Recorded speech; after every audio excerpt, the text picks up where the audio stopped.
Charlton Heston's medieval passion project hides secrets stranger than any Hollywood epic, from a teenage Steven Spielberg sneaking onto set to a mysterious deleted poem that vanished from theaters. Behind the gritty armor and swamp battles lie casting what-ifs involving Julie Christie, a hit song by The Shadows, and studio battles that haunted Heston for life. Here are the 15 weird facts you didn't know about the Warlord. Fact 1. Broadway bomb to film fascination. Before Charlton Heston ever donned chainmail for The Warlord, the story existed as a Broadway play that audiences barely got to see. The source material, a production called The Lovers, written by Leslie Stevens, premiered on Broadway in May 1956 with a cast that included some notable names. Joanne Woodward, who would go on to win an Academy Award just a year later for The Three Faces of Eve, made her Broadway debut in this production, playing the role of the virginal village girl. The lead role that would eventually become Heston's character was played by Darren McGavin, who later became famous for playing the father in A Christmas Story. The supporting cast included Robert Lansing, Hurd Hatfield, and Pernell Roberts, all actors who would go on to have successful television and film careers. Despite having this talented ensemble, The Lovers opened at the Martin Beck Theater on May 10, 1956, and closed just 2 days later on May 12, after only 4 performances. This made it one of the shortest-running Broadway productions of that season, a complete commercial disaster. The play simply failed to connect with audiences or critics, vanishing from the stage almost as quickly as it had appeared. But the story clearly had something compelling beneath its theatrical failure, because Charlton Heston saw potential in the material years later. He optioned the play and spent several years developing it into a film project, determined to bring this medieval tale to the screen.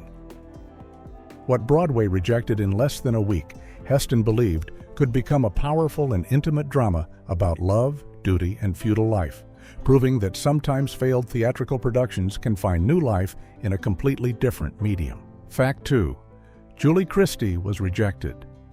Charlton Heston had a very specific vision for who should play opposite him in The Warlord, and it wasn't the actress who ultimately got the role. According to Heston's published diaries titled Charlton Heston, The Actor's Life, Journals 1956 through 1976, he had seen a young British actress named Julie Christie in the 1963 film Billy Liar, and was absolutely convinced she would be perfect for the role of Bronwyn, the village girl at the center of the story. Christie had made a strong impression in that film with her fresh, captivating screen presence, and Heston believed she had exactly the quality he was looking for in his leading lady. He actively pushed for her to be cast as his co-star in the production. However, Universal Studios had other ideas about who should appear in their medieval drama. The studio executives vetoed Heston's choice of Julie Christie, claiming that she was demanding too much money for what they considered a beginning actress who hadn't yet proven herself at the box office. The studio wasn't willing to meet her salary requirements, viewing her as too expensive and too risky for a production they were already nervous about. Instead, the role of Bronwyn went to Rosemary Forsyth, an actress with less film experience who presumably came at a lower cost. This decision turned out to be somewhat ironic because just months after The Warlord was released in 1965, Julie Christie won the Academy Award for Best Actress for her performance in Darling and became one of the biggest international stars of the decade, commanding fees of $400,000 per picture. Universal's cost-saving measure meant they missed the chance to have a future Oscar winner in their film. Fact 3. Young Spielberg crashed the set. During the production of The Warlord in 1964, the cast and crew had an uninvited guest who kept showing up to watch them work. Charlton Heston recounts in his autobiography, In the Arena, that a determined young man in his late teens repeatedly tried to infiltrate the set during their night shoots, which took place over several days. This wasn't just a casual one-time occurrence, but rather a persistent pattern of someone sneaking onto the Universal Studios lot to observe the medieval epic being filmed. Security would discover him watching the production and eject him from the set, telling him he wasn't authorized to be there, but this didn't discourage the young film enthusiast in the slightest. The aspiring filmmaker would return again and again, finding new ways to slip past security and position himself where he could study how director Franklin Schaffner and his crew were capturing the scenes. Each time he was caught, he would be removed from the premises, only to show back up during the next night's shooting. His determination and genuine interest in learning about filmmaking eventually wore down the resistance. Director Schaffner, recognizing the young man's sincere passion for cinema and perhaps impressed by his sheer persistence, finally decided to stop fighting it and gave him permission to stay and observe the filming process. The young man could watch quietly as long as he didn't interfere with the production. That determined teenager who refused to take no for an answer was 18-year-old Steven Spielberg, who was about 10 years away from becoming one of the most successful directors in Hollywood history. His obsession with understanding how movies were made led him to take these bold risks, and The Warlord became one of his early unauthorized film school experiences. Fact 4. It became a UK hit song while The Warlord struggled to find an audience in American movie theaters. The film's music found unexpected success across the Atlantic in a completely different form. American composer Jerome Moross had written a powerful and memorable main theme for the film, and this piece of music caught the attention of a famous British instrumental rock group called The Shadows. The band, which was enormously popular in the United Kingdom during the 1960s and known for their distinctive guitar-driven sound, decided to record their own version of the main theme as a single. The Shadows recorded their interpretation of the Warlord theme in October of 1965, just 1 month before the film's American premiere, though their version was notably not included on Jerome Moross's official soundtrack album for the movie. They released it as a single with a song called I Wish I Could Shimmy Like My Sister Arthur on the B-side, which had been written by their bassist John Rostill. The timing of the release turned out to be perfect for the holiday season. The instrumental single was released on November 19, 1965, and it quickly gained traction with British radio listeners and record buyers. The song climbed into the UK Top 40 charts and spent a total of 9 weeks there, reaching its peak position of number 18 and holding that spot for 2 consecutive weeks during the 1965 through 1966 Christmas and New Year period. This meant that while the film itself was largely forgotten, its main musical theme was playing on radios throughout Britain during the holiday season, giving the movie an afterlife that had nothing to do with movie theaters. Fact 5. Heston's dream directors said no. Charlton Heston had invested years of effort into bringing The Warlord to the screen, and because this was such a personal passion project for him, he wanted to work with the absolute best directors in the business. Franklin Schaffner, who ultimately directed the film and would later win an Academy Award for Patton, was not Heston's first choice to helm the medieval drama. Before Schaffner came aboard, Heston made ambitious attempts to recruit 2 other highly respected filmmakers to direct his vision of 11th century Norman life. The first director Heston approached was David Lean, one of the most acclaimed and prestigious directors working in cinema at that time. Lean had already established himself as a master of epic filmmaking, with movies like The Bridge on the River Kwai and Lawrence of Arabia, making him seem like the perfect match for a historical drama. However, Lean turned down Heston's offer to direct The Warlord, choosing not to take on the project for reasons that were never made publicly clear. Undeterred by this rejection, Heston then turned his attention to another accomplished filmmaker. His second choice was Peter Ustinov, a multi-talented actor and director who had won Academy Awards for his acting work and had also directed several well-regarded films. Ustinov possessed both the acting experience to understand performers and the directorial skill to handle complex period pieces, which made him another logical candidate for the job. But like David Lean before him, Peter Ustinov also declined the opportunity to direct Heston's passion project.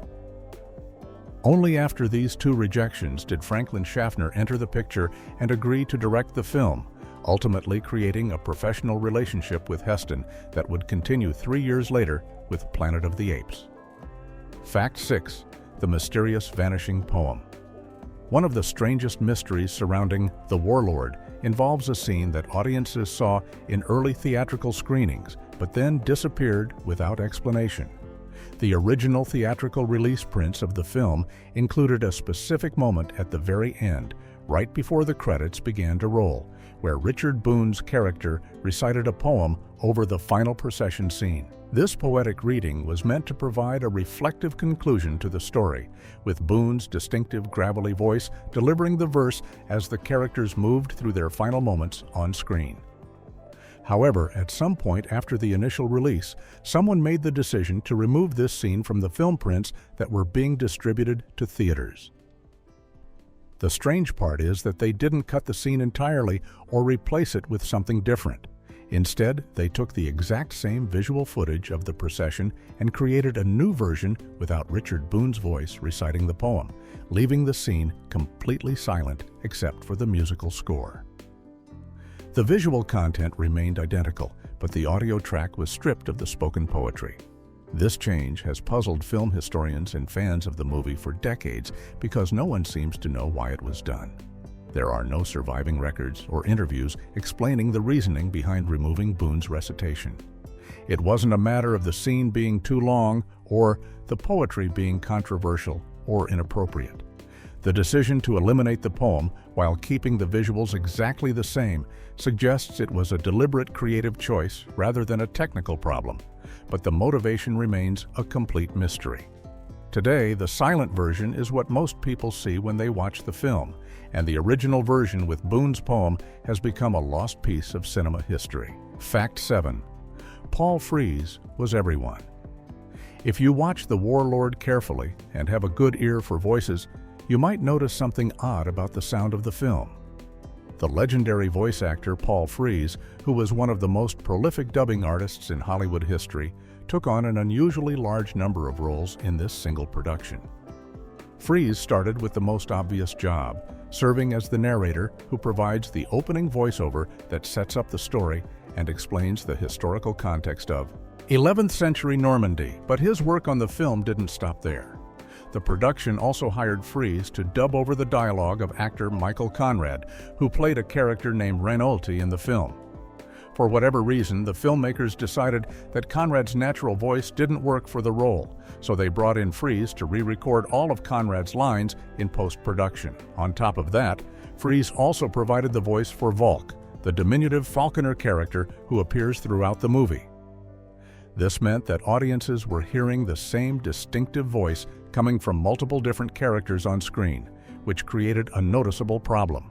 For viewers who were familiar with Paul Frees's voice from his extensive work in Hollywood, this multiple character approach became distracting. Film critics and historians have pointed out that it reminds them too much of what happened in the 1960 film Spartacus, where Frees dubbed scores of minor roles and his voice kept popping up in different characters throughout that epic. Recognizing the same voice actor speaking as the narrator, as one of the soldiers, and as the dwarf falconer pulls audiences out of the story because it breaks the illusion that these are separate, distinct people living in this medieval world. Fact 8. Filmed in California, not Europe. During the 1960s, when Hollywood studios were making large-scale historical epics, they typically sent their productions overseas to film in Europe, where they could find authentic-looking locations and cheaper labor costs. Movies set in ancient Rome, medieval England, or Renaissance Italy were routinely shot in Spain or Italy, where the landscape and architecture could convincingly stand in for historical settings. The Warlord, however, took a completely different and highly unusual approach for its time. Despite being set in 11th century Normandy along the French coast, the entire film was shot in California without ever leaving the United States. This was a rare decision for a period epic of this scale, and it required the production team to build elaborate sets on the Universal Studios backlot in Universal City. The most impressive piece of construction was the medieval tower that serves as the central location for much of the film's action. This multi-story stone tower was built right in the middle of the studio lot, standing among the various other sets and sound stages. The timing of the construction created an amusing situation because Universal had recently launched its famous studio tour, which brought paying tourists through the backlot on trams to see where movies and television shows were made. This meant that while Charlton Heston and the cast were filming their medieval drama, tour trams filled with visitors were passing by regularly, with tour guides pointing out the tower and explaining that the warlord was being filmed there. For certain shots that required ocean views, the production team had to transport a mock-up of the tower's top section out to Malibu Beach to capture scenes with the water and sunset in the background. But the vast majority of filming happened on the studio lot in the San Fernando Valley. Fact 9. Studio butchered Heston's vision. The Warlord was Charlton Heston's dream project, a film he had personally championed for years and had significant creative input on throughout the production process.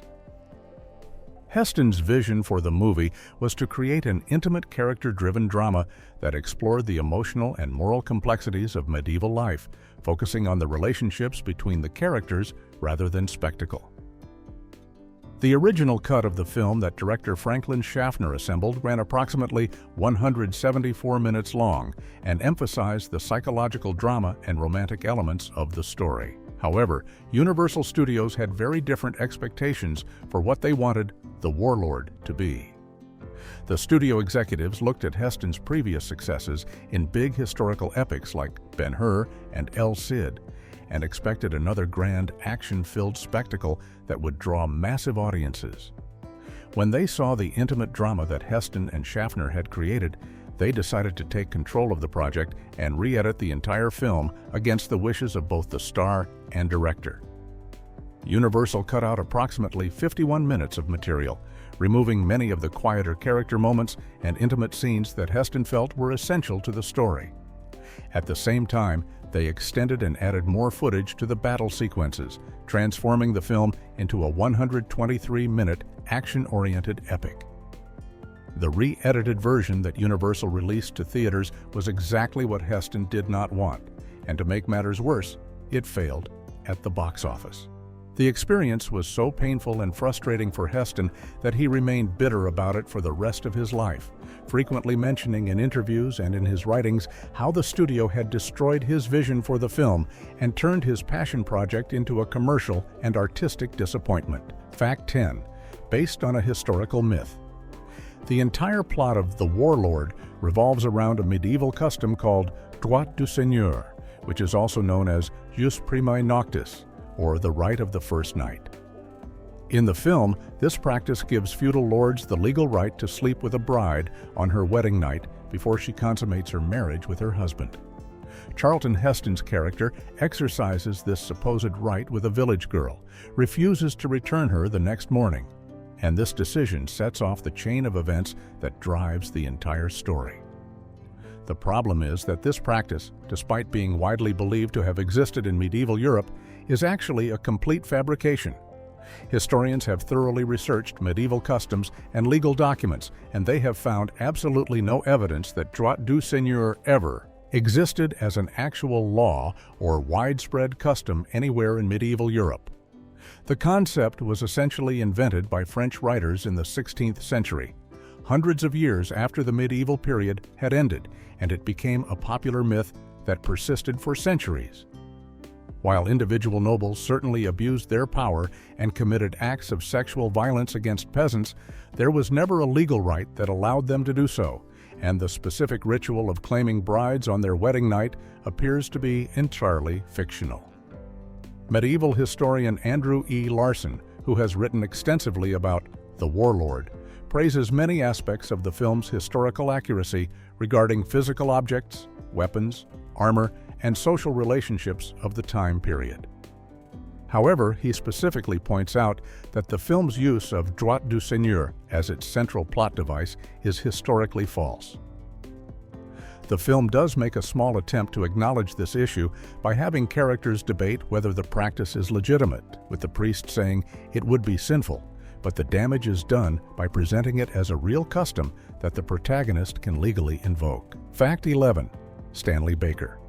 Almost played Draco Charlton Heston had strong opinions about who should appear alongside him in The Warlord, and the role of Draco, his bitter and jealous brother, was one that he gave considerable thought to during the casting process. Heston's first choice for this crucial supporting role was Stanley Baker, a Welsh actor who had built a reputation for playing intense, brooding characters in British films throughout the 1950s and early 1960s. Baker had the kind of rough-edge charisma and natural intensity that Heston believed would be perfect for portraying a man consumed by resentment toward his more successful older brother. Stanley Baker would have brought a very different energy to the role compared to what audiences eventually saw on screen. The Welsh actor had a distinctive presence that combined working-class authenticity with barely concealed anger, which could have made Draco's eventual betrayal feel even more threatening and believable. His accent and delivery style would have created an interesting contrast with Heston's more formal American approach to the material, potentially adding another layer of difference between the two brothers beyond just their personalities. However, for reasons that were never fully explained in public, Stanley Baker either turned down the role or was unavailable for the production schedule, and the part ultimately went to Guy Stockwell instead. Stockwell was an American actor and the younger brother of Dean Stockwell, who ironically became far more famous despite Guy's talents. Guy Stockwell gave the role a more theatrical interpretation, with some critics comparing his performance to Laurence Olivier's approach to playing Hamlet. While Stockwell delivered a competent performance, the character might have had a grittier, more dangerous quality if Heston had gotten his first choice for the role. Fact 12. Richard Boone was only 6 years older. One of the most impressive allusions in The Warlord involves the relationship between Charlton Heston's character Chrysigan and Richard Boone's character Bors, who is supposed to be a grizzled old warrior who served under Chrysigan's father. The script establishes that Bors is an older sidekick who watched Chrysigan grow up from childhood and has been a loyal companion to the family for decades, essentially functioning as a father figure to the younger knight. The audience is meant to believe that Bors is significantly older, a weathered veteran with many more years of life experience than his master. The reality behind the scenes tells a very different story about their ages. Richard Boone was born in 1917, while Charlton Heston was born in 1923, which means that Boone was only 6 years older than Heston when they filmed The Warlord together in 1964. This minimal age difference makes the dynamic between their characters somewhat absurd when you think about it logically, because a man who is only 6 years older than someone could not have served that person's father and watched them grow up from childhood in any realistic sense. The filmmakers managed to sell this age gap illusion through a combination of careful casting choices and Boone's natural appearance. Richard Boone had a rugged, weathered face with deep lines and a gruff demeanor that made him seem older than his actual years, especially when compared to Heston's more clean-cut and youthful appearance. Boone's performance also helped enormously, as he brought a weary, seen-it-all quality to his portrayal of Bors that convinced audiences he was a battle-hardened old soldier despite being barely older than the man playing his young master. Fact 13. James Ferrantino's unkillable Brooklyn accent. The Warlord marked the screen debut of actor James Ferrantino, who played the role of Mark, the village peasant who is engaged to marry the beautiful Bronwyn before Charlton Heston's character claims her for himself. This was Ferrantino's first time appearing in a theatrical film, giving him the opportunity to launch his acting career in a major studio production alongside established stars. However, his performance ended up being memorable for all the wrong reasons when it came to his vocal delivery. The character of Mark is supposed to be an 11th century French peasant living in a small coastal village in Normandy, someone who has never traveled beyond his immediate surroundings and speaks with whatever regional dialect would have been common to that time and place. The film doesn't ask the actors to attempt actual French accents or speak in Middle French, but it does expect them to deliver their dialogue in a way that doesn't jar the audience out of the historical setting. Unfortunately for Ferrantino, he brought something very different to the role.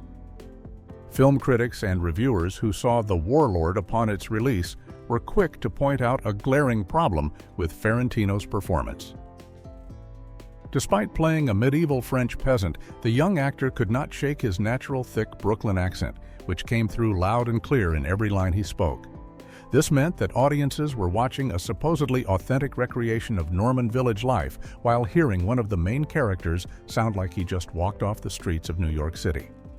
Several reviewers specifically mentioned this accent issue in their critiques, noting how it undercut the film's attempts at historical authenticity and made it difficult to take his character seriously during dramatic moments. Fact 14.